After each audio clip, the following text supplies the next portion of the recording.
Now, President Biden and the leaders of Canada and Mexico have said that they'd strengthened a regional partnership after a three-way summit in Mexico City. Our correspondent, Will Grant, was there. Even President Biden's arrival bore the hallmark of his host. The administration of Mexico's President Andrés Manuel López Obrador had requested that Air Force One land at a new airport outside Mexico City, a project championed by President AMLO and considered by his critics to be an unnecessary, expensive vanity project. It's not clear what the two men discussed on their long shared drive, but at the early photo opportunities the body language was warm enough, which then contrasted sharply with the Mexican leader's public rebuke of Washington. It is time to put an end to this oblivion, this abandonment and disdain for Latin America and the Caribbean, which runs contrary to the good neighbour policy of the Titan President Franklin Roosevelt. For his part, President Joe Biden didn't miss a beat, defending his administration's record in the region. You know, the United States provides more foreign aid than every other country just about combined in the world.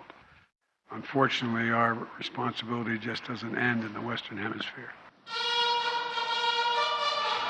As the bilateral meeting between Biden and AMLO grew into the full meeting of the so-called Three Amigos, with Prime Minister Justin Trudeau of Canada, the emphasis was on finding shared solutions to common problems.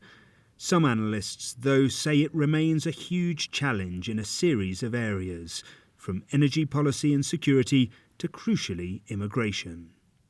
Mexico has insisted a lot, for instance, on the importance of regional development and sub-regional development, and Central America in particular, as a way to address in the mid to long term the issue of immigration.